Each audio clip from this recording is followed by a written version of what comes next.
Kita baca bab man sanna sunnati khairin fattubi'a aw sanna sunnatan syarri. Bab yang datang ia pada menyatakan hadis yang menerangkan orang yang mengadakan satu jalan baik maka diturut orang akan dia, atau mengadakan satu jalan kejahatan. Baik, kita baca hadisnya. An Jarir bin Abdullah an abihi qala qala Rasulullah sallallahu alaihi wasallam man sanna sunnatan khairin fattubi'a 'alaiha falahu ajruhu wa mithlu ujuri man ittaba'ahu ghaira manqus min ujurihim syai'ah wa man sanna sunnata syarri fattubi'a 'alaiha kana 'alaihi wizruhu wa mithlu auzari man ittaba'ahu ghaira manqus min auzarihim syai'a. Hadis yang kita baca ini ialah hadis yang hasan lagi sahih. Tuan-tuan dan puan-puan yang saya muliakan, hadis ini memberikan kepada kita tentang hukum mengadakan sesuatu benda yang baru, yang mana jalan yang kita buat itu jalan yang baik, diikut pula oleh orang ramai, maka dia mendapat pahala.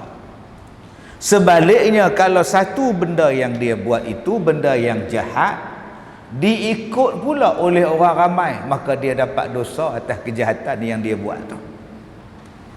Bayangkan tuan-tuan, kalau kita buat benda yang baik, orang tiru. Juta pula orang tiru, bilion pula orang tiru. Masya Allah, besarnya pahala kita dapat. Contoh Ustaz, contoh yang tuan-tuan sekarang, yang tuan-tuan duduk atas sekarang ni, nama dia apa? Kapet. Zaman Nabi ada kapet lagu ni? Tak ada. Zaman Nabi dulu ada ke sejadah macam kita ni? Ada saf lurus ni? Sayyidina Umar kalau jadi imam, dia nak suruh semayang, dia nak jadi imam, dia bawa tongkat dia, pergi cek lurus tak lurus kaki. Dah cek semua, mai semayang.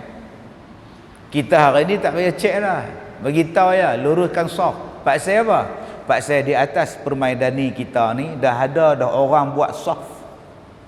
Siapa yang mula-mula buat saf dalam atas kapet ni? Dengan adanya saf ni tuan-tuan, Nabi suruh luruskan saf. Bila kita dah buat kapet, ada saf siap-siap, maka alhamdulillah luruslah orang. Inilah contoh satu benda baik yang dia buat. Hari ni satu dunia masjid ni macam kapet kita. Masjid di Mekah pun macam tu, masjid di Turki pun macam tu.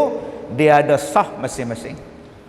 Siapa punya kepala otak ni tuan-tuan, Allahu Akbar, dapatlah pahala. Ni yang kita nak baca hadis ni. Baik, daripada Jarir bin Abdullah an abihi, daripada bapaknya, qala, berkata dia, qala Rasulullah sallallahu alaihi wasallam, telah bersabda Nabi Muhammad sallallahu alaihi wasallam, man sanna sunnata, siapa yang mengadakan suatu jalan yang baik, satu sunnah yang baik, satu jalan yang baik, satu cara yang baik. Man sanna sunnata khairin, siapa yang mengadakan satu benda yang baik, fattubi'a alaihi, alaiha, maka diturut atasnya, falahu ajruhu, maka baginya pahala, wa mislu ujuri man ittaba'ahu ghaira manqusin min ujurihim syai'ah, maka dia mendapat pahala seumpama pahala-pahala orang yang menurutnya, akan dia tidak kurang daripada pahala mereka itu sesuatu pun. Ni dia. Kata Rasulullah, siapa yang buat satu benda, man sunnah, Man sanna sunnata khairin, siapa yang buat satu benda yang baik dan benda yang dia buat tu pula diikut oleh orang lain, maka dia dapat pahala. Dan mendapat pahala sebanyak mana orang yang ikut, tanpa dikurangkan pahala orang yang mengikut. 1 juta orang ikut, dia dapat pahala 1 juta. Yang 1 juta tadi ustaz yang ikut tu hilangkah pahala dia? Tak hilang, pahala mereka ada juga. Tapi orang yang mula-mula buat tadi, dengan sebab dia buat tu, dia dapat pahala banyak mana orang yang ikut. Kalau 1 bilion, 2 bilion, 3 bilion, Masya Allah, Subhanallah. Ada seorang sahabat Nabi tuan-tuan, nama dia Sa'ad bin Abi Waqqas. Dia di antara sahabat Nabi yang membawa Islam ke negara Iraq. Dia sebarkan Islam di negara Iraq. Sampai sekarang Iraq tu Islam majoriti. Berapa bilion penduduk dia tuan-tuan. Yang dapat pahala banyak siapa dia? Orang yang mula-mula menyebarkan. Amru al-As pergi jadi governor di Mesir, membuka Islam di Mesir. Berapa banyak orang yang dapat pahala dengan sebab dia menjadi governor menyebarkan Islam di Mesir. Tengok sahabat Nabi Muaz bin Jabal, duk bawa Islam sampai ke Yaman. Berapa banyak pahala yang dia dapat dengan sebab membawa Islam. Oh, untunglah ustaz, mereka dapat pahala ustaz, atau kita tak dapat. Tu macam mana nak dapat pahala ustaz? Kita sekarang ada Facebook, kita ada TikTok, kita ada Twitter, kita ada media sosial kita sendiri. Tulislah benda-benda yang baik dalam media tu. Orang ikut, orang buat, orang ikut, orang tiru apa yang kita buat yang baik, dapatlah pahala kita. Tetapi bacalah hadis ni sampai habis.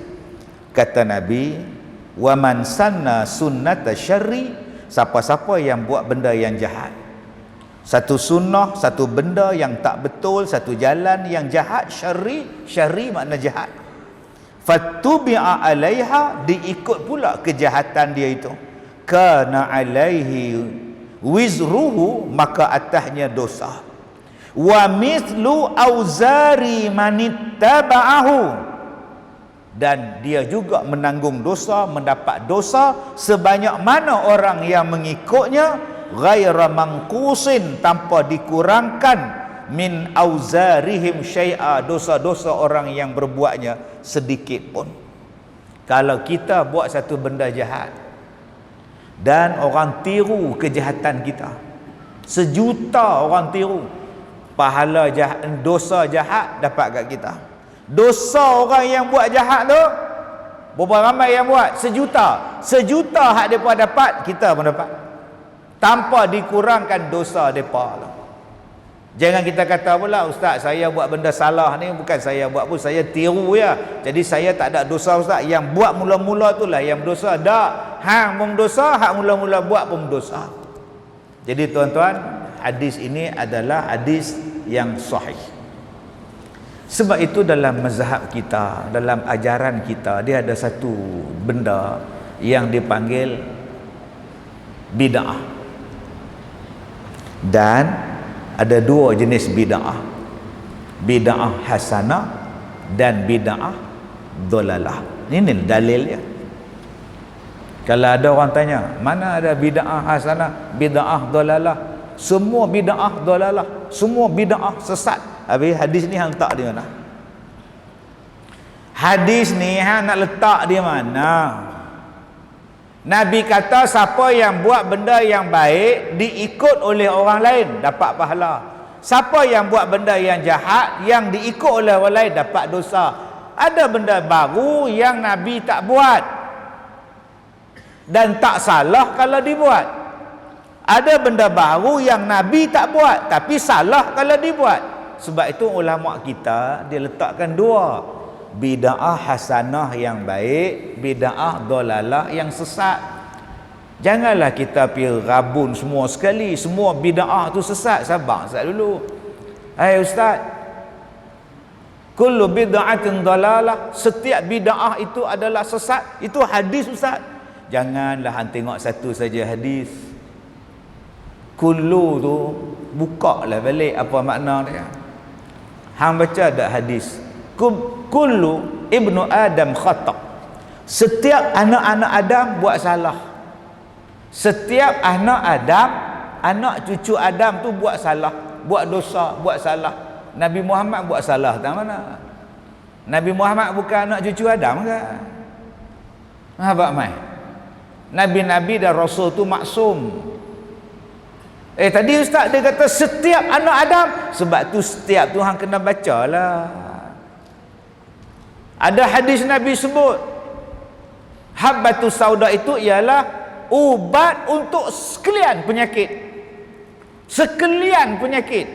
Semua penyakit melainkan mati. Ada pengecualian dia. Sebab tu di dalam memahami sesuatu kita kena ada Al-Quran. Kita kena ada hadis, kita kena ada ijma', kita kena ada qiyas. Ulama' lah yang menerangkan. Sebab zaman kita hari ni, dak dia ustaz, saya nak ikut Nabi ya. Saya nak ambil dalil daripada Nabi ke? Hang faham ke dalil tu datang apa? Kita pun tuan-tuan tak tahu, tiba-tiba kita kata nak ikut. Yang menerangkan tentang itu ialah ijma', yang menerangkan itu ialah qiyas daripada ulama'. Tanyalah, rujunglah apa makna dia supaya kita lebih mengetahui dan lebih memahami. Kita tak melihat kepada suatu hadis sahaja, kita melihat kepada banyak hadis. Ada ustaz, saya tak kira ustaz, hak Nabi tak buat, saya pun tak buat. Saya betul-betul ikut Nabi ustaz. Bagus cantiknya. Betul. Tadi abang sembahyang Jumaat di mana? Tadi abang sembahyang Jumaat di mana? Masjid Permatan Damar. Okey. Khutbah baca. Saya tak baca ustaz, imam baca. Tahu. Dengarlah khutbah tu, dengar. Khutbah yang imam baca tu bahasa Melayu ke bahasa Arab? Bahasa Melayu ke bahasa Arab? Bahasa Melayu. Soalan dia, Nabi Muhammad dulu khutbah bahasa apa? Nabi tak pernah baca khutbah bahasa Melayu. Nabi tak pernah baca. Nabi tak pernah baca khutbah ni tuan-tuan, bahasa Itali tak pernah. Bahasa orang putih, bahasa Bangladesh dia tak pernah. Dia baca bahasa Arab. Yang kita hari ni baca bahasa Melayu siapa? Bid'ah. Tak ada dalil. Dalilnya mana? Enggak ada. Enggak ada. Sudah tuan-tuan. Itu dalil.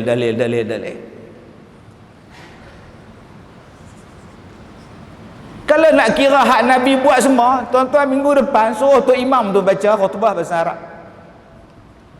Berdawai habis-habis. Dengan dia tak faham, hak dengar pun tak faham. Dia kata apa lah. Faham tak tuan-tuan? Ni yang kita baca hadis ni. Yang disuruh baca dalam bahasa Arab rukunnya. Yang lain-lainnya bacalah dalam bahasa kamu. Janji khutbah itu memahamkan kepada orang yang mendengarnya. Masya Allah. Kalau saya ceramah kuliah malam ni tak pakai mikrofon, Kak Leha di belakang kan dengar. Dah lah setengah ya telinga tu dengar. Belah ni pekak, belah ni dengar. Jenuh duk tala lagu tu. Bila lah depa ni tak pakai mikrofon, bila nak pakai? Nabi ceramah tak nak pakai mikrofon. Buang tentang mikrofon tu, lauk dekat. Tu lauk dekat habis campak. Bid'ah pun buang. Pasal apa buang? Nabi tak pernah khutbah pakai mikrofon, bisin. Pasal apa kita baca? Ni dialah dia. Pasal apa yang kita baca khutbah ceramah pakai mikrofon? Inilah hadis dia. Apabila seseorang membuat sesuatu yang baik, baik tak benar baik, supaya orang dengar. Hak pekak dengar, yang duduk di rumah dengar, yang duduk depan ni lagi dengar, supaya jelas pendengaran dia, silakan. Itu benda yang baik, dapat pahala. Siapa yang mula-mula dapat mencipta mikrofon ni? Tak tahu. Alexander mikrofon lah kot.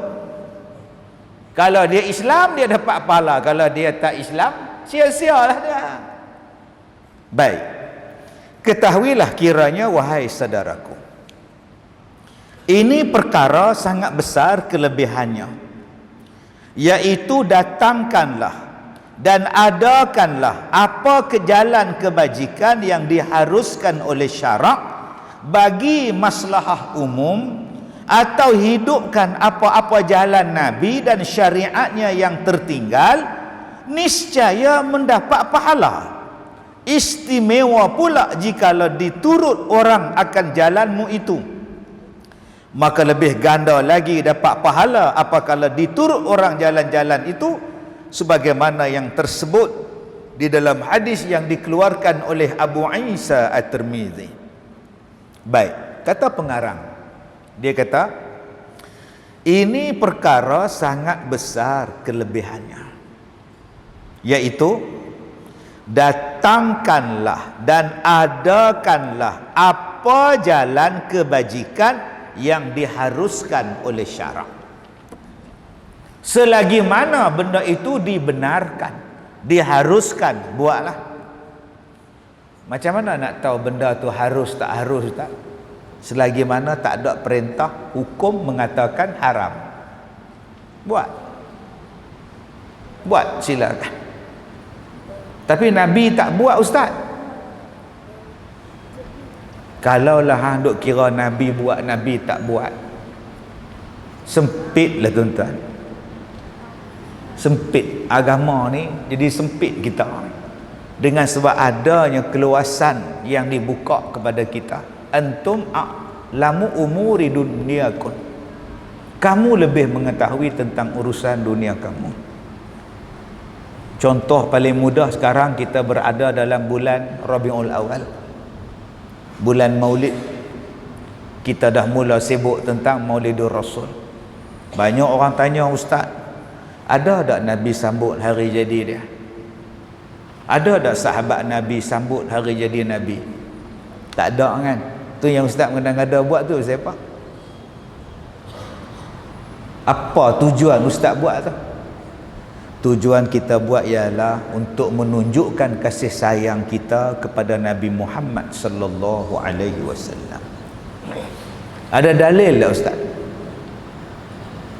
Dalil perintah cinta kepada Nabi sallallahu alaihi wasallam tu wajib. Man kana yu'minu billahi wal yaumil akhir. Ada ayat dalam Quran surah At-Taubah ayat 24, Allah Taala cerita sayang Rasulullah, sayang Allah, sayang Rasulullah, sayang dan cinta kepada jihad. Bagaimana nak menunjukkan rasa cinta kepada Allah, kepada Rasulullah, itu terpulang pada tuan-tuan. Ada orang yang nak menunjukkan cintanya pada Nabi Muhammad, dia letakkan nama anak laki-laki dia Muhammad. Ada orang yang nak tunjukkan rasa cinta pada Nabi Muhammad, dia buat apa? Dia ikut ajaran Nabi, sunnah Nabi dia pegang, terpulang. Tak, soalan dia ustaz, Nabi, sahabat Nabi ni sayang tak dekat Nabi? Sayang. Sahabat Nabi ni cinta tak dekat Nabi? Cinta. Kalau sahabat Nabi yang cinta pun tak buat maulud, pasal apa kita nak buat? Sebab mereka dah cinta, mereka dah sayang Nabi, tak tahu nak kata lah. Yang kita hari ni letak handphone dengan letak cerita tentang Nabi Muhammad, agak-agak anak kita ni nak pilih Vivo ke, Ovo ke, Oppo ke apa benda tuan. Antara hari ni anak-anak kita ni, kita letak siaran langsung Cristiano Ronaldo main bola lawan dengan Barcelona, sebelah TV siaran langsung, sebelah ni pula siaran langsung pula musabaqah tilawatil Quran. Agak-agak anak kita pilih yang mana? Ronaldo ke hak musabaqah? Dia menjawab Ronaldo. Siu kata dia. Takkan kita nak biarkan antara tuan-tuan kita nak letakkan dia depan kita, anak-anak kita, ayam goreng ke kurma? Agak-agak dia berpilih mana? Ayam goreng, tobat lahong, kurma. Dia tengok wek, dia letak balik. Kedudukan kita berbeza dengan sahabat. Kecintaan kita dengan sahabat pada Rasulullah sangat jauh berbeza macam langit dan bumi. Kalau tak disemarakkan, tak apa benda yang kita cinta. Okey ustaz, saya tak nak buat maulud. Sahabat Nabi pun tak buat, saya tak mau buat. Kalau begitu, apa alasan kamu tak mau buat? Sebab sahabat Nabi yang mencintai Nabi pun tak buat. Kenapa saya nak buat? Kalau begitu, jomlah kita cintai Nabi macam sahabat Nabi cinta Nabi. Abang tak nak buat maulud sebab sahabat Nabi tak nak buat kan? Ya, jom kita buat apa yang sahabat Nabi buat untuk mencintai Rasulullah. Macam mana ustaz? Oh, sudah tanya kita pula. Hang kata sahabat Nabi pun tak buat maulud sebab mereka dah cinta pada Nabi. Tak apalah, tak mau buat maulud, sudah benda harus. Kalau gitu, jom kita buat apa yang sahabat Nabi buat, nak menunjukkan cintanya kepada Nabi sallallahu alaihi wasallam. Apa dia kan? Sahabat Nabi depa duduk di masjid. Ada 300 orang yang duduk di sufah, di berenda masjid. Kerja mereka ialah mendengar kuliah, kerja mereka ialah duduk dengan Nabi, kerja mereka ialah semayang dengan Nabi, dan mereka tak pernah miss semayang berjemaah di masjid. Subuh tadi abang semayang di mana? Kata sayang pada Nabi, mainlah semayang di masjid. Berapa ramai hak kata aku sayang pada Nabi, aku tak mau ikut maulud Nabi, aku nak sayang Nabi. Ni tempat Nabi semayang, nama dia masjid. Bila jadi imam? Tak mau imam jadi makmum. Makmum pun tak pernah. Subuh pukul 7 tolak maulid. Jom kita jadi sahabat Nabi yang mencintai Rasulullah segala-galanya. Bila Nabi kata jom kita berjihad pada jalan Allah, siapa nak berjihad dengan harta silakan. Abu Bakar bagi semua harta dia. Tu cinta mereka pada Nabi. Ditanya pada Abu Bakar, apa yang kamu tinggal pada anak dan isteri kamu? Aku tinggalkan Allah dan Rasul pada mereka.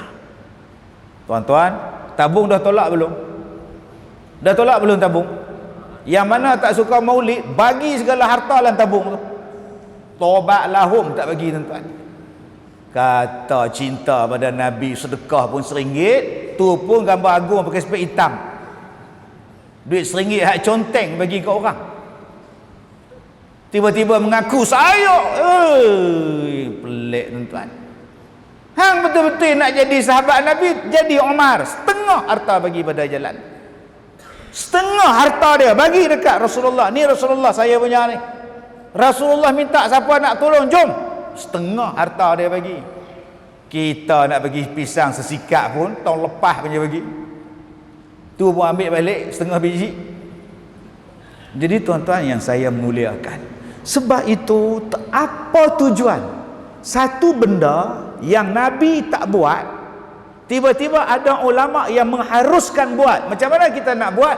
Kena tanya pada dia, apa tujuan awak buat? Dua, kena tanya macam mana cara buat. Yang ketiga, apa kesan daripada perbuatan? Maka nak tentu halal ke, haram ke, bid'ah ke, tak bid'ah, tengok daripada situlah. Apa tujuan awak buat maulud? Untuk mendatangkan balik perasaan semarak mencintai Nabi sallallahu alaihi wasallam. Kenapa? Kerana kami makin jauh daripada Nabi, 1400 tahun dah jauh. Kalau kami tak diceritakan, anak-anak kami tak diceritakan tentang Nabi, ada tempat lain yang mengambil Nabi, ada orang yang lain mengambil tempat Nabi. Siapa? Ahli sukan mengambil tempat Nabi. Apa perbuatan ahli sukan? Orang tiru. Artis akan mengikut, akan mengambil tempat Nabi pada hati anak-anak kami. Manusia lain akan mengambil tempat Nabi dalam hati mereka. Kami takkan benarkan. Sebab tu kami buat benda macam ini supaya Nabi Muhammad dalam hati anak-anak kami tetap ada ruang untuk Nabi Muhammad sallallahu alaihi wasallam. Kalau gitu silakan. Tuan-tuan cuba tengok anak-anak kita hari ni, tanya dekat dia. Tanya pada bapak-bapak anak-anak, tok wan anak-anak. Anak Nabi ada berapa tak kenal, isteri Nabi ada berapa tak tahu. Isteri Nabi hak paling tua siapa, hak paling muda siapa. Siapa yang sambut Nabi, mak Nabi nama apa, pak Nabi nama apa, Tok Wan dia nama apa, Tok Che dia nama apa. Nabi Muhammad ni dia dibelah dada dia bila. Nabi Muhammad naik Isra' Mi'raj umur berapa? Nabi Muhammad mula dapat ayat Quran umur berapa? Kadang-kadang tak tahu kan. Nabi waktu dalam kandungan ibu dia, apa perasaan ibu dia waktu dia lahir, apa jadi pada ibu dia, orang tak tahu.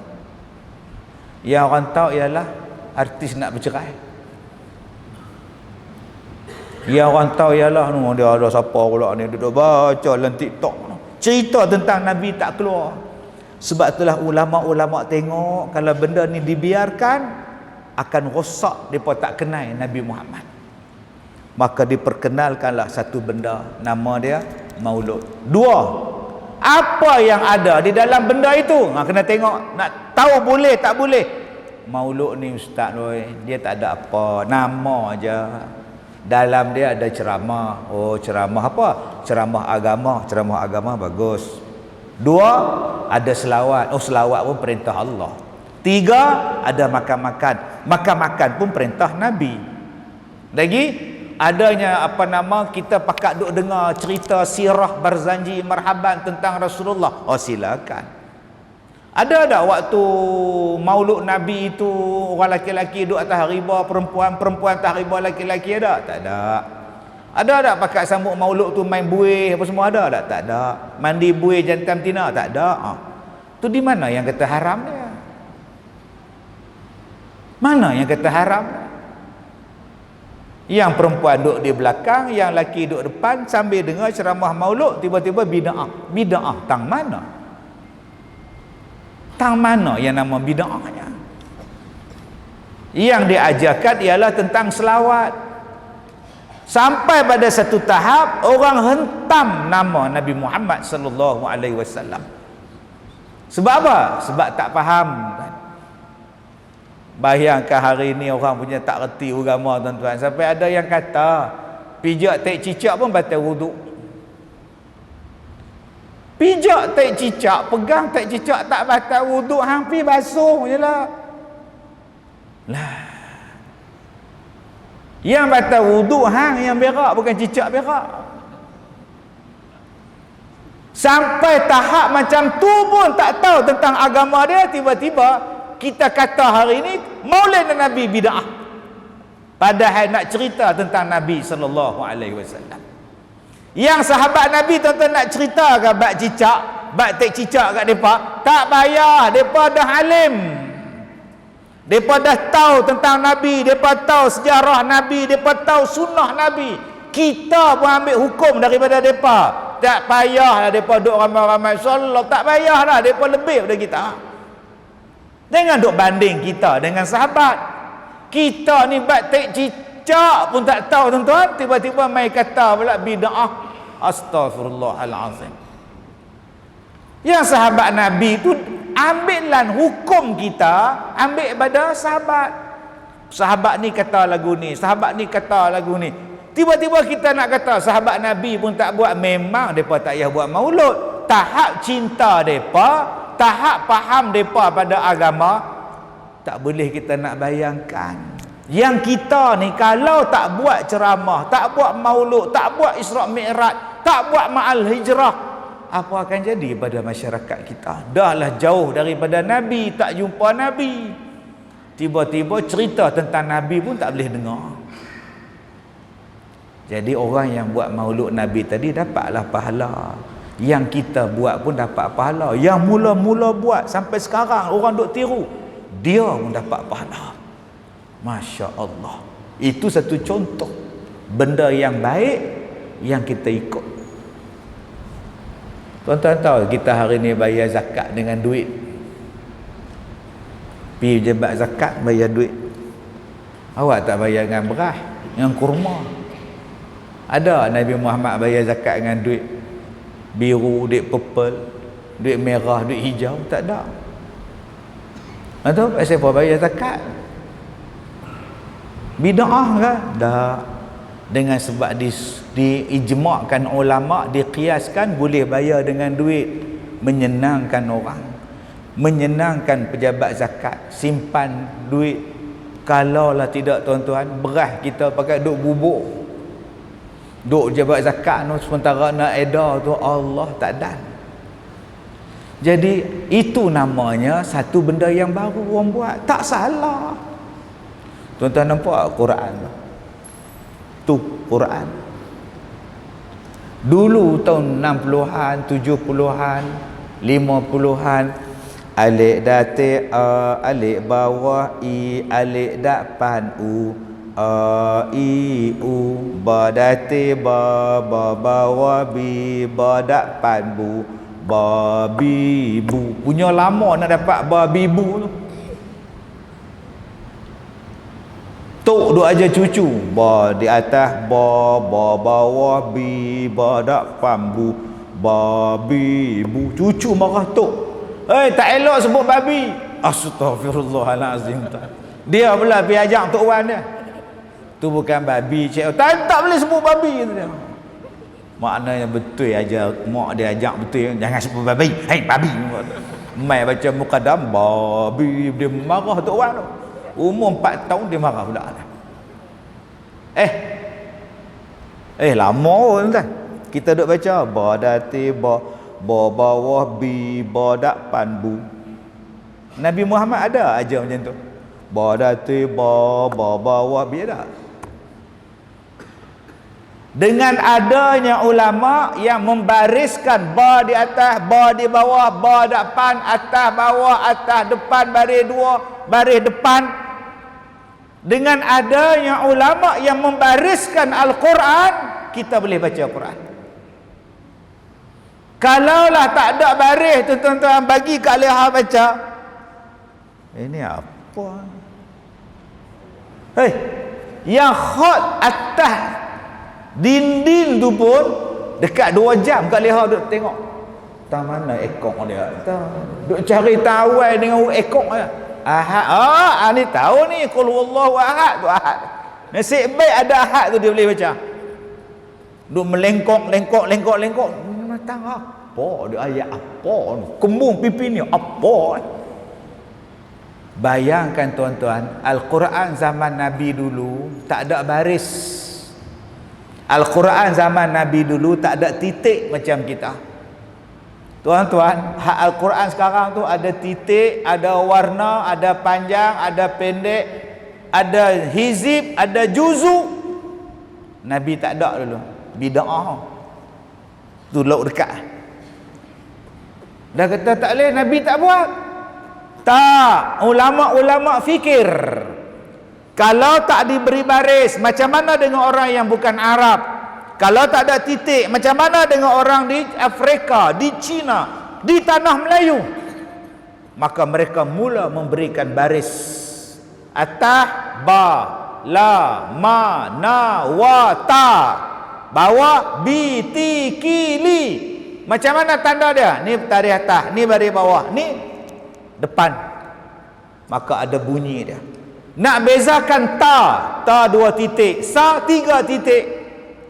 Nak bezakan jim, titik tengah-tengah, ha tak ada titik, kha atas titik. Ulama yang bubuhkan dia.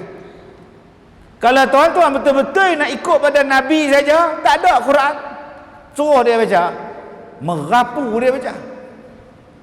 Jadi siapa yang mula-mula membariskan Al-Quran, dia dapat pahala yang kita baca sekarang ni. Kita baca pun dapat pahala. Dan berapa bilion dah orang yang baca, hasil daripada apa yang dia buat, berbilion pahala dia dapat. Datang tahun 1994, alik datik a, alik bawah i, tak ada. Pergi mana Ustaz? Tak tahu. Dia ada kaedah baru pula. Macam mana Ustaz? Tak payah eja, alik datik a, alik bawah i, lambat. Dia terus sebut je ba, tak payah eja. Macam kereta dulu pulas lagu tu, sekarang tak payah, hang tekan je. Hang tekan je. Dulu pulas gedek. Jangan tak bayar dah, tekan je. Macam tu lah Iqra juga. Dulu ngeja alif dati a, alif bawah tak. A I U ba bi bu, lagi cepat. Siapa yang mula-mula buat kaedah Iqra tadi, yang tak boleh baca dalam tempoh 3 sampai 6 bulan boleh baca Quran? Kaedah Baghdadi, kaedah qiraati, kaedah Iqra. Maka dia mula-mula buat. Dan kita pakai ajar di sekolah, ajar di rumah, ajar di madrasah. Maka kita yang baca ni pun dapat pahala. Dia yang mula-mula mencipta sistem itu pun dapat pahala. Inilah dia dipanggil bid'ah hasanah. Nabi tak pernah buat, tapi kita buat sebab nak menghidupkan sunnah Nabi dengan membaca Quran, memudahkan orang baca Quran. Ada pula dia mari teknologi tahun 2010, 2012. Al-Quran tu dia ada pen. Letak pen di atas Quran, tekan pen tadi keluar suara. Baca Quran sama dengan ayat. Kita baca Quran, kita ikut ayat pen tadi ni baca. Pen bunyi, mulut pun bunyi, sama. Dia betulkan pula kita punya bacaan, kita jadi betul. Lah kita tak baca, pen saja baca sampai habis. Tadarus 30 juzuk tu 88 orang tak baca, dia dengar ya. Siapa yang mula-mula buat pen bagi bunyi baca Quran sampai semua orang boleh baca Quran, dia dapat pahala. Bid'ah tak? Bid'ah, nama dia hasanah. Masya Allah tuan-tuan. Tuan-tuan pergi ke Mekah. Saya nak pergi umrah, ada semalam orang mai tanya, Ustaz, saya ni nak pergi umrah tapi tak larat, nak tawaf tak larat, Ustaz. Saya kata susah apa, abang naik wheelchair di atas tu, pergi naik atas tu, pergi wheelchair, naik kereta roda, nak laju tekan arnab, nak slow tekan kura-kura. Makcik-makcik di belakang tu, berapa ramai nak pergi umrah, duk naik tu dengan laki tak boleh bawa tangan ketak sebelah, isteri dia bawa kat nak, bawa Abang Bidin. Abang Bidin kata slow sangat, dia tekan arnab, laju sikit. Soalan dia, Nabi Muhammad pernah ke tawaf naik binatang lah? Bid'ah. Tuan-tuan pergi Mekah tu, pergi campak, tak pula kata bid'ah. Paksa apa? Paksa benda tu tawaf dengan sebab hang memudahkan urusan hang, memudahkan urusan orang yang sakit, orang yang uzur, hang dapat pahala. Janganlah cepat pergi kata bid'ah. Ni dak semua bid'ah. Sampai tak simpan janggut pun bid'ah. Wajib simpan janggut, haram cukur, wajib bandar janggut. Masalahnya Ustaz, saya enggak ada janggut. Sampai haram tu sebab tenang sikit. Susahnya tuan-tuan hari ni. Banyak sangat kita tok guru pun banyak agak. Ada tok guru hak jenis ni, ada tok gurau jenis ni, ada pak syekh Google macam-macam. Sebab tu kita ada hadis. Baca hadis, kita tengok kepada ulama, apa huraian ulama dia. An Jarir bin Abdullah an abihi qala Rasulullah sallallahu alaihi wasallam, man sanna sunnata khairin fattubi'a 'alaiha falahu ajruhu wa mislu ujuri man ittaba'ahu ghaira manqusin min ujurihim syai'a.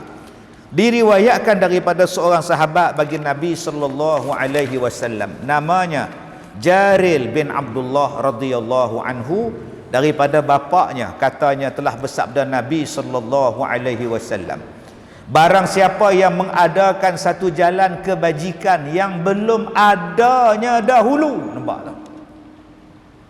Satu benda yang baik yang zaman Nabi pun tak ada, zaman sahabat pun tak ada, mai zaman kita ni ada. Nampak tak? Yang dulunya tak ada dia buat.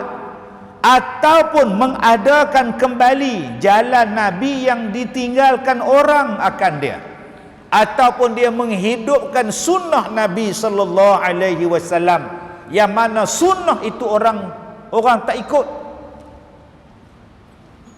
Contohnya tuan-tuan, dulu kita pergi sekolah,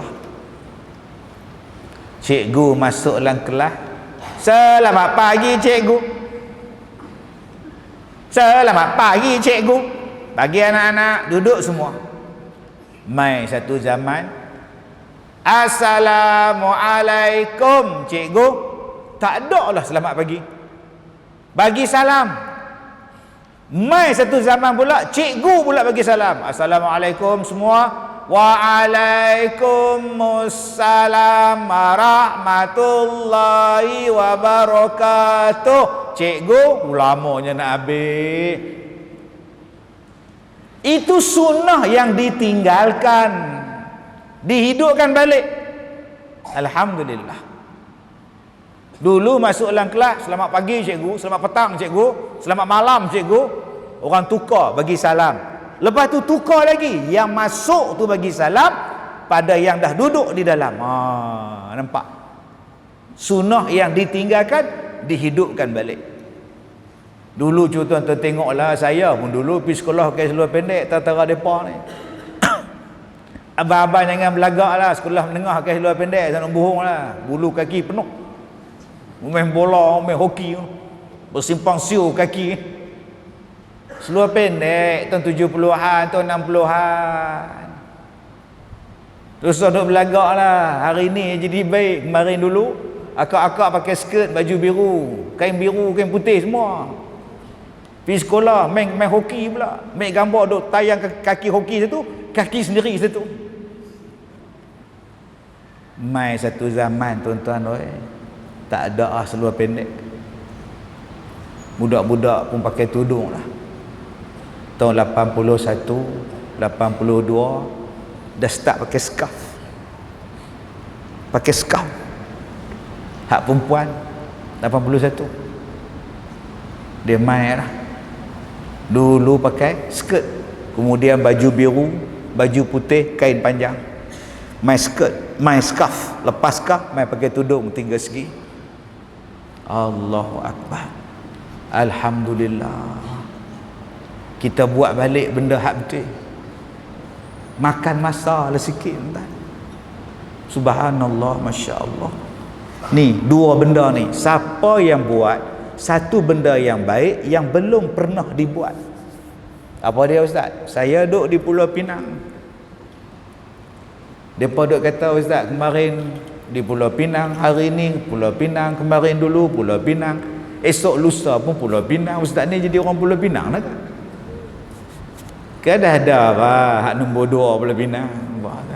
Busuk hati perut tu entah. Malam tadi saya dekat Pulau Pinang, di mana? Sungai Tiram. Pagi tadi saya PTV3 rakaman tanyalah ustaz. Lah hak tanyalah ustaz tu dia tak live lah, dia rakaman. Yang live-nya hari Selasa dengan Jumaat. Subuh tadi saya time pukul 9. Habis tuan-tuan mai sini pula. Sampai tadi tang pukul 6.30, 5.30 sampai. Ni balik Ipoh. Besok 17 bas melawat sekolah saya. Bukan bas tu main kosong dengan orang lah. 17 bas main buat apa Ustaz? Ingat acak bas lah. Ingat sekolah saya bengkel mengecak bas apa kah? 17 orang tu dia bawa orang lah main melawat. Malam besok main balik Taman Nak, Taman Pelangi. Dia tahu dah saya pun tak tahu tak. Pukul 3 hari Ahad pun di sini juga. Hari Ahad malam ada lagi. Masya Allah. Allah tuan-tuan, hidup saya macam tu lah. Kerja dia ceramah, kuliah. Tuan-tuan yang saya muliakan, berapa banyak benda yang tak ada di zaman Nabi kita buat. Contoh saya kata tadi, saya di Pulau Pinang ni apa? Saya tak tahu kita ni jenis bodoh, mengaji tak tinggi. Dia kata, "Ustaz ni ada 4 tiket." Oh, tiket apa ni? Tiket ni Ustaz boleh naik krus. Menatang apa krus? Kapal pesiaran. Oh, di mana dia? Penang Port. Oh, dia nak pergi mana tu? Oh, tapi Ustaz kena buat pasport lah. Dia pergi Langkawi, dia pergi Phuket, dia pergi Krabi, dia patah balik Penang. Oh, saya kena bayar. Free Ustaz, hadiah kat Ustaz 4 tiket saya bagi. Saya free okey, kalau bayar tak mau tak banyak kerja. Dapatlah 4 tiket. Saya bawa timbalan saya bawa PA saya bawa kawan saya Imam Ustaz Mukhtar. Tok lebay semua ni pakai kepiah. Cok pasport pompang jalan. Oi jalan. Masuk lepas custom Penang Port tu tuan-tuan, satu laki-laki Cina tarik tangan saya. Sir, take a photo sir. Sir, take a photo sir. Oh sudah, saya lari. Oh no, take no, don't touch me, curang merayat loh. Sudah cakap ini ustaz semua terbit entah. Dia ajak saya bergambar dengan satu perempuan yang pakai baju merak, burung merak. Hak burung merak tu tak apa. Yang bikini tu tak boleh, tu tak boleh. Dia pakai bikini, lepas tu pakai burung merak, ajak saya ambil gambar dekat photo booth. La ilaha illallah. Kalau lah saya bodoh tuan-tuan pergi buat peace kat situ, sampai sekarang gambar tu duk ada ni. Lari, empat-empat kami tu bangka lari. Kapal apa ni Haji? Tak tahu, saya pun tak tahu. Masuk tuan-tuan duduk dalam bilik menung. Kapal apa ni? Bila depa ketuk Ustaz? Oh Ustaz. Ya. Pak dalam bilik balik ibu ha. Ada? Jom makan. Ni time makan ni. Oh jom. Makan penuh orang. Berdiri udang. Punya banyaknya udang berdiri semua loh. Bapak banyaknya makan. Ambil nasi nak makan, tempat penuh. Dia kata Ustaz depan kosong. Keluar daripada kantin tu ya, keluar. Keluar kolam renang. La ilaha illallah. Gatal kepala kan. Gatal lah, tak gatal pun gatal lah. Lalang buang-buang pula pokit piah. Tak gamak nak tengok entah. Subhanallah, menghadap laut. Aku kena dah silap naik kapal celakui betul kata ni. Saya kata apa aku nak buat? Nak balik tak boleh dah, nak terjun laut. Hadap malam tu pukul 11, pukul 12 kami 4 orang duduk atas. Orang lain hilang tak tahu pergi mana. Gelap. Kapal ni besar tapi tengah laut kecil. Kapal ni cerah tapi keliling gelap. Kecilnya kita nak bandinglah dengan dunia ni, ya Allah. Saya pun tengok kolam renang kalaulah kita semayang keliling dia. Saya pun tengok dek paling atas ni, kalaulah kita semayang di atas dek. Saya tengok mereka buat live band tu, kalaulah tempat tu aku ceramah. Saya duduk tengok mereka duduk masuk dalam bilik tu, duduk tengok show sarkas. Saya kata kita buat kursus semayang di situ. Cantik je no. Dia kata betul tak? Kita buat kat kapal ni berlayar untuk buat satu benda pelayaran yang berasaskan Islam. Jadi terus balik tuan-tuan, hantar pergi ke syarikat. Kami nak sewa kapal ni, kami nak buat sekian. Soalan pertama yang dia tanya pada saya, you ada duit ke? You ada duit ke? Saya bila orang kata saya tak ada duit, saya marah. Hena kita kata. Berapa sewa? Saya tanya. 4 juta. Memang tak ada duit. Balik. Jom balik. 4 juta bayar kat dia. Orang ada tak ada 4 juta hang bayar. Balik tuan-tuan benung. Syarat punya syarat. Kita ambil bilik demi bilik, kabin dengan kabin, kita naik. Dapat 1,500 orang. First pelayaran sampai 1,007. 34 bas, 40 bas. Kami semua pergi ke Phuket tuan-tuan, polis escort. Jam orang Thai tengok main mana bas banyak ni. Bukan bas saja, dengan orang lembah tu. Anak murid saya semua rekod dalam dunia ni tuan-tuan. Tempat yang depa konsert, kita buat forum. Tempat yang depa main sarkas, kita buat kursus maya orang sakit. Semayang berjemaah pukul 3 4 pagi qiyam mulai. Allah guna speaker daripada kapal punya. Tak pernah dibuat kaum. Tak pernah dibuat. Tengah-tengah nak semayang subuh dah qamat, hujan turun. Saya ambil mic, sila semayang di bilik masing-masing. Semayang di bilik masing-masing. Selepas tu keluar, kita masuk dalam dewan ya. Masuk dalam dewan, tak payah semayang hujan, bayang dalam bilik. Jangan semayang di atas dek, kan lemah banjir. Petang tu toke dia mai ajak saya minum. Ustaz, saya tak pernah tengok orang pagi-pagi yang pakai putih-putih. Pukul 3, pukul 4 putih-putih. Ni bulu roma. Tak pernah tengok. Satu lagi Ustaz, bila you cakap balik semayang bilik masing-masing, hujan sudah turun, selalunya kalau hujan turun orang lari-lari, tolak. Tapi you punya orang tolak, semua turun elok-elok. Wah, saya kata memang kami orang Islam, kami suka putih. Kalau kami nak sembahyang, kami pakai baju putih-putih. Putih kan bersih. Oh, itu macam Nombor 2, kami orang Islam memang berdisiplin. Kita orang tak tolak. Oh, cantik ya, cantik. Saya kata tak tolak apa. Hak ikut tu 68, 78. Hang tolak tangga tu jatuh hospital tak ada, doktor jauh. Tu yang turun pelan-pelan, basah pun basah lah. Tuan-tuan, orang tak pernah ceramah di laut. Orang tak pernah buat qiyam mulai tengah laut. Nabi tak pernah buat, sahabat tak pernah buat. Mula-mula nak naik tu tuan-tuan, saya minta Majlis Agama Islam dan Jabatan Agama Islam Negeri, tuan-tuan, tolong, boleh tak tolong? Tolong apa Ustaz? Tolong kami untuk samak benda ni. Sudu, garpu, pinggan, mangkuk, hayun, semua disamak. Last sekali sampai dapat sijil halal. Last sekali kasino ditutup. Jadi ini nama dia, sanna sunnata khairin. Waktu tu ada orang kutuk saya, Allah, siang malam kiri kanan atas bawah depan belakang. Ustaz Kazim bawa orang naik kapal, ada kasino, ada arak.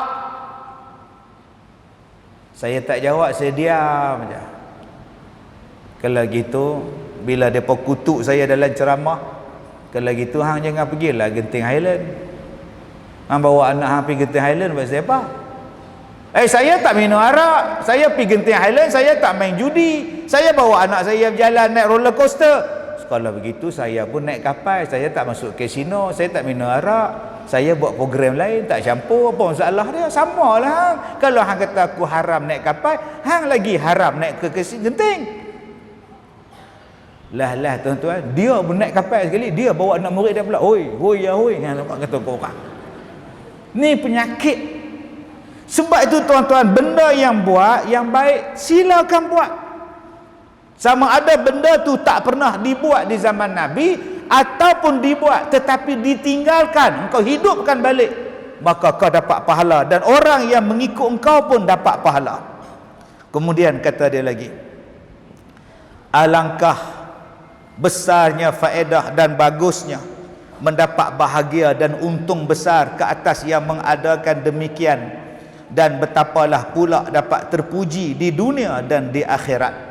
Seperti orang-orang tua dan orang-orang dahulu yang memperbuat demikian. Apa yang telah hapus maka dikembalikan, dan yang mana belum ada maka diadakan. Nampak? Yang belum ada maka diadakan. Maka bukanlah semua benda yang baru diada-adakan itu bid'ah. Sabarlah sat dulu. Ini tidak tahlil bid'ah. Apa ada yang pada tahlil? Baca doa silakan, baca Quran silakan, la ilaha illallah silakan. Selagi mana awak tak kata wajib, silakan. Dia bukannya wajib, dia harus nak buat-buat, tak buat sudah. Tapi bila awak mengatakan bid'ah, itu salah. Tuan-tuan yang saya muliakan, jom, ada tak lagi benda yang kita boleh buat di masjid kita, di kampung kita, untuk kebaikan orang Islam bersama? Fikirkan. Fikirkan, kena buat. Saya buat benda-benda yang orang tak pernah fikir. Saya suka buat benda yang orang baru dia jadi seronok. Contohnya apa? Orang tak buka sekolah pondok. Apa tak buka pula ustaz? Ramai buka. Orang tak buka sekolah pondok di tengah-tengah bandaraya. Saya mula-mula buka tahun 2005, 2006 jalan. Sampai sekarang 17 tahun. Di tengah-tengah bandaraya Ipoh ada sekolah pondok. Orang tak pernah fikir. Ya, orang nampak sekolah pondok di kampung, hutan, tepi hutan. Saya dah, tuan. Dekat dengan airport, dekat dengan stesen kereta api, dekat dengan Maidin, dekat dengan AION, dekat dengan hospital, dekat dengan klinik, dekat dengan stesen bas. Di tengah-tengah bandaraya mai mengaji pondok. Duk pondok. Lepas saya buat, semua orang bukan nak ikut. Kita buat satu benda yang orang tak pernah buat. Tuan-tuan tolong fikirkan. Apa benda yang orang tak pernah buat dan kita buat untuk memudahkan orang. Ni anak-anak tuan-tuan ni, 8 orang kat depan ni, 9 orang. Tuan-tuan cuba tengok, hak seorang tu mengantuk dah. Hak kepiah. Mengantuk. Yang tak mengantuk ni, rambut mawi ni tak mengantuk ni tuan. Cerdas elok ni. Ni Manchester United kalah pula dah. Ada. Kalah saja dengan Brighton, kalah Bayern pun kalah, tuan duduk kat depan sekali ni. Cari jalan macam mana nak tarik anak-anak muda ni main masjid. Ni bukan anak muda, ni kanak-kanak. Kanak-kanak macam ni tuan-tuan, soh depan ni. Hak Tok Wan dia belakang. Pak Wan duduk menyuruh balik dinding. Tapi budak-budak macam ni duduk depan, takut tidak, apa pun tidak, betul-betul nak mengaji ni. Pak saya apa? Ini geng saya. Ini semua geng S1R. Ini geng TikTok ni. Jom, kenapa kita tak jadi dia orang untuk menarik dia orang datang ke sini? Cari jalan. Macam mana nak buat anak-anak kita ni hati mereka melekat di masjid. Cinta pada kuliah agama. Kena bijaksana. Tuan-tuan, ada satu masjid di Melaka. Siapa yang mai sembahyang subuh berjemaah 40 hari tanpa miss dapat basikal. Anak-anak yang datang masjid sembahyang subuh berjemaah tanpa miss satu hari dapat basikal. Bukan kata budak-budak datang tuan-tuan, Tok Wan pun datang. Saya boleh tak dapat basikal? Dia pun tak agak. Nabi tak pernah bagi basikal kepada budak. Tuan-tuan bagi. Alhamdulillah di Pulau Pinang ni tuan-tuan, di masjid mana ke saya pergi hari tu? Setengah ni anak-anak muda, remaja. Ramai tuan-tuan. Siapa ni 50% anak muda ni? Rupanya mereka jadikan kelas kafa untuk budak-budak menengah di masjid mereka. Seminggu 3 kali. Kebetulan hari yang saya mai tu hari kafa. Dia kata, ustaz, bila kita buat kelas kafa untuk remaja menengah ni ustaz, mereka lama-lama tiap-tiap malam mereka main ustaz. Saya pergi ceramah di Singapura, yang duk jamu saya minum ni, yang duk tuang air atas meja saya ni, tattoo ni penuh muka. Pakai kepiah, pakai baju Melayu, kain pelekat, tapi tattoo muka. Duk tuang air. Saya tengok muka, oi, mondi ni. Lu tengok tuan ni. Separuh muka ni. Hak angkat dulang tangan, hak angkat ni lengan ni. Uish, dia ni sepak masjid ni banyak tattoo ni. Rupa-rupanya masjid depa dijadikan sebagai tempat untuk membuang tattoo di Singapura. Siapa yang nak buang tattoo mai sini, kami akan buang. Percuma. 30 kali proses buang. Lama-lama tuan-tuan, geng tattoo je datang. Nak buangnya berapa lama ustaz? 30 kali sesi. Treatment dia 30 kali. Lama-lama tuan-tuan, mereka jadi ahli jemaah masjid. Tuan-tuan cuba bayangkan, kalaulah muka tattoo setengah main duduk depan. Setengah masjid tengok dia, mai apa ni, mai apa ni. Dia setengah muka, kita setengah masjid pergi tengok dia. Kita rasa pelik. Jom tuan-tuan kita ubah ni, buat satu pembaharuan. Yang tak ada dulu kita buat. Sebab benda yang tak ada di zaman dulu yang jahat, zaman sekarang pun ada jahat. Saya ulang balik. Benda yang jahat zaman dulu tak ada, zaman sekarang berlambak. Macam mana kita nak settlekan? Yang jahat zaman dulu ni tuan-tuan tak ada. Ratu cantik, pertandingan ratu cantik, catwalk, modeling, mana ada zaman dulu? Zaman kita hari ni, anak-anak kita nak jadi model, nak jadi catwalk. Hak jantan nak bagi six pack boleh pakai spender duduk berjalan merata. Iklan seluar dalam. Zaman Nabi tak ada tuan-tuan. Jahiliah mereka pun tak ada. Memang zaman Nabi jahiliah dulu, masyarakat jahiliah dulu waktu Nabi ada di Mekah dulu, mereka tanam budak hidup-hidup baik ni apa nama perempuan. Zaman sekarang bukan lagi budak perempuan, laki-laki perempuan mereka tanam. Kadang tak ada beranak mereka dah gugur. Ada tuan-tuan yang blend budak semua dah, buang dalam longkang anak dah. Ada yang flush dalam jamban semua dah. Lagi teruk pada zaman jahiliah. Tiba-tiba kita hari ni benda yang nak buat baik kita had. Nabi tak buat, jangan buat. Habis tu macam mana nak selesai masalah ni? Sebab tu ulama-ulama bahas benda ni dibolehkan. Kalau nak ikutkan tuan-tuan, saya tak buat, tak payah ceramah atas kapal. Nabi tak pernah buat. Hak masjid tu ada, surau tu ada, gatai pergi tengah lep. Punya ustaz. Mai tsunami mampu kita. Dia faham kuliah hanya di masjid. Kuliah boleh di pasar. Kuliah boleh di rumah orang kahwin. Ada Nabi Muhammad buat ceramah agama rumah orang kahwin. Pasal di rumah orang kahwin dia ada DJ bertugas. Orang tua pun tuan-tuan pergi menyanyi. Tiba-tiba ceramah tak boleh. Nabi tak nak buat. Enggak ada dalil. Kuliah di rumah kenduri kahwin, enggak ada dalil. Enggak ada dalil. Dia tak tahu hari ni di rumah kenduri kahwin macam-macam bentuk orang buat. Kalau kita tak cuba lawan, habis tuan-tuan. Dulu joget lambak kenduri kahwin pakai duk menari joget lambak. Kita kata tak boleh. Baik sat lah terbit balik dah. Dia buat Hindustan pula. Kenduri kahwin rumah orang Islam macam kenduri.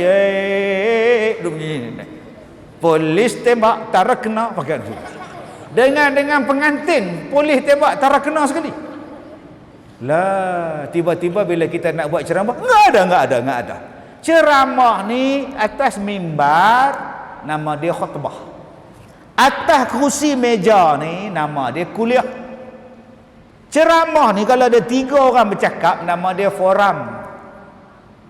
Ceramah ni kalau menyembang sama-sama kita diskusi. Ceramah ni kalau kita ni ada dalam bentuk pendek nama dia tazkirah. Ceramah ni kalau dikubur nama dia talqin. Sama ya, forum pun ceramah, diskusi pun ceramah, talqin pun ceramah. Nama saja berbeza. Kenapa khutbah boleh, talqin tak boleh? Dua-dua kan ceramah. Yang tak bolehnya duduk atas mimbar, pergi menyanyi lagu Jepridin. Pergi kubur pun Jepridin juga tak boleh. Yang dikubur itu talqin, apa buat? Supaya memberi nasihat pada orang yang hadir. Satu hari kita akan mati, insaf. Dikiyahkan kepada orang yang hidup. Kalau dikiyahkan pada orang mati, yang baca talqin tu pula mati. Wahai Ahmad, ingatlah, hang mati besok duduk dalam kubur, main malaikat hantar tak? Oi tuan-tuan, dia sepak kita. Tok Imam ingat Tok Imam tak mati ke? Pandai kata korang. Sebab tu kita kiyah pada hak dalam kubur. Hai Kazim binti, kita sebut hai Kazim bin Nazirah. Apabila datang malaikat, kalau Kazim berkena soal, takkan aku tak soal, mampu aku. Tu tujuan dia. Cuba tuan-tuan sebut pada orang yang hidup. Hai Kazim bin Nazirah. Oh sudah apa aku pula. Nampak tuan-tuan. Itu hikmah dia. Susah tuan-tuan nak bagi faham orang. Dia mai pula. Ajaran pula ni. Ajaran. Apa ajaran Ustaz? Malaikat Jibril yang besar, satu malaikat. Malaikat cabut nyawa Israel. Malaikat yang bawa hujan apa semua, Mikail, Israfil apa semua. Apa pasal mayat yang dalam kubur 2 orang? Yang duk pikul arash lah apa semua ni, punya besar malaikat, seorang je Ustaz nama dia Jibril. Tiba-tiba malaikat yang nak disoal dalam kubur 2 malaikat. Besar sangat ke orang yang nak disoal tu sampai 2 malaikat? Oh sudah. Kita pun mula fikir, ya tak ya juga no. Dia bawa lagi soalan. Apa perlu soal pada orang yang mati? Orang yang hidup pun tak boleh jawab, tambah yang mati. Mana ada soal kubur? Ya tak ya juga tuan-tuan. Yang ni ajaran lain pula. Ni ajaran yang terbaru ni. Dia kata orang mati pi soal dia bukan boleh jawab. Oh sudah. Apa saya sampai 2 malaikat nak jaga dia? Besar sangatkah kita ni sampai 2 malaikat? Oh sudah. Orang hak tak reti, dia nampak cara dogat kenin. Dia suruh mengaji tak mau. Sebut nama malaikat pun tak betul, tiba-tiba tolak malaikat. Ulang balik. Sebut nama malaikat pun tak betul, tiba-tiba pi bantah. Saya pi ceramah itu, depa resmi ceramah saya. Saya merasa berbangga sebab dijemput untuk meresmikan ceramah ini. Kerana ceramah ini merupakan satu usaha amat makruf munkar nakir. Oh, sudah tuan-tuan. Saya ada kat kursi duk tengok main mana pula muka nakir. Tu dalam kubur balong oi.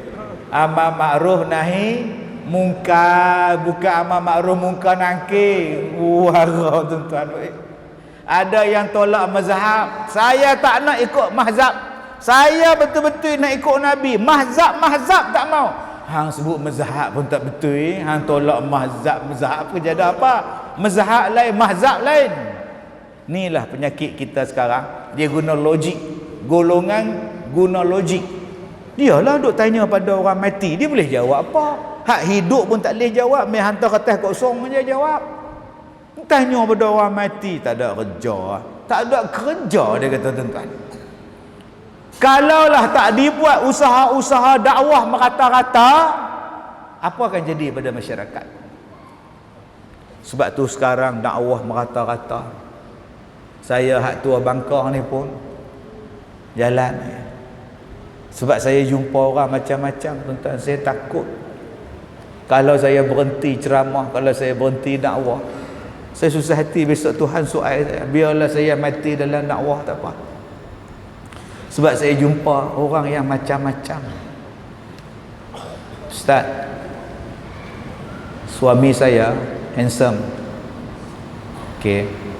Suami saya ramai orang minat. Okey. Suami saya pun boleh tahan gatal dia Ustaz. Okey. Soalan. Saya ada amal satu jampi, saya ada amalkan satu mandaram supaya dia tak tengok perempuan lain. Dia tengok saya saja. Amalannya dia pun bagi dia punya nota tu, hak amalan dia duk jampi kat laki dia tu. Amalan untuk akak ni, amalan untuk suami akak, amalan untuk akak pula. Amalan dia saya kena buat ni, saya kena buat ni, saya buat ni. Saya kata akak, amalan tu syirik, jampi tu pun syirik. Yang kak pakai tu syirik. Berdosa besar kak. Ustaz faham tak? Tujuan saya ialah menyelamatkan rumah tangga saya. Saya tahu benda ni syirik, tapi tujuan dia ialah untuk menyelamatkan rumah tangga. Kalau tidak, suami saya tak tahu dia buat apa, pergi menikah orang sana apa semua. Saya nak selamatkan rumah tangga saya. Syirik. Tak Ustaz faham tak? Saya kata saya faham, dia tak faham ke? Kedai runcit tu nama dia kedai runcit. Okey, kak pi kedai runcit, kak rompak toki kedai dah. Kenapa kak rompak? Sebab kak nak bagi makan anak yatim. Tak boleh. Boleh tak kak? Tak boleh lah. Nak bagi makan anak yatim cara halal lah. Pasal apa pergi rompak pula? Kak, tujuan baik nak bagi makan anak yatim, rompak-rompak lah. Mana boleh ustaz? Nak bagi makan anak yatim mesti halal, cara halal. Rompak mana boleh? Begitulah nak bagi suami akak baik pada akak, kenalah cara halal, bukan kena cara syirik. Tak, ustaz faham tak? Oh, tang ustaz tu kena faham lah. Hak rompak kedai dia faham. Mai hak tu dia tak faham, kena kat kedai tak faham saja. Kak nak bagi suami akak, tak tengok perempuan lain, kak lah kena buat cara yang betul. Bukan syirik macam ni, menjamu macam ni, buat lagu ni sampai tak semayang ni berkejadah apa? Tuan-tuan tahu tak pantang larang dia apa? Tak boleh bagi salam ke orang, tak boleh pergi tengok orang mati. Satu lagi apakah? Satu lagi semayang apakah tak boleh buat? Dahsyat gila ni, mana kak dapat ni? Memang suami kak jadi bodoh kak. Memang bodoh pun senang kontrol. Jadi abang-abang hak mana bodoh ni cuba tanya isteri tengok. Ada jampi aku aku ni bodoh semacam ni. Main naik motor berjalan kaki balik, teringat motor dekat masjid dia berjalan. Tu lupa kan bodoh nama dia. Jadi tuan-tuan, macam ni punya banyak masalah dalam masyarakat, tiba-tiba jalan penyelesaian dia kita ambil hak dulu ya, hak baru jangan buat. Oi, salah lagu tu. Macam mana jahat makin banyak, benda baik juga perlu diperbanyakkan. Kena jadi kreatif untuk jadi baikkan orang. Itulah nama dia bid'ah hasanah. Apa masalahnya tuan-tuan? Jadi mudah-mudahan kita dapat manfaat daripada kuliah kita. Saya tak sempat nak baca hadis yang sebelah tu, insya-Allah di lain masa kita baca pula. Saya minta maaf jika terkasar bahasa. Bismillahirrahmanirrahim. Alhamdulillahirabbil alamin wassalatu wassalam ala Rasulillah wa ala alihi wa ashabihi ajma'in. Allahumma ighfir lana dhunubana wa liwalidina warhamhuma kama rabbayana shaghira. Rabbana hab lana min azwajina wa dhurriyyatina qurrata a'yun waj'alna lil muttaqina imama. Rabbana zalamna anfusana wa illam taghfir lana wa tarhamna lanakunanna minal khasirin. Rabbana la tuzigh qulubana ba'da idh hadaitana wa hab lana min ladunka rahmah innaka antal wahhab. Rabbana atina fid dunya hasanah wa fil akhirati hasanah wa qina adzaban nar. Wa sallallahu ala sayyidina Muhammad wa ala alihi wa ashabihi ajma'in. Walhamdulillahi rabbil alamin. Saya minta maaf jika terkasar bahasa. Wabillahi taufiq wal hidayah. Assalamualaikum warahmatullahi wabarakatuh.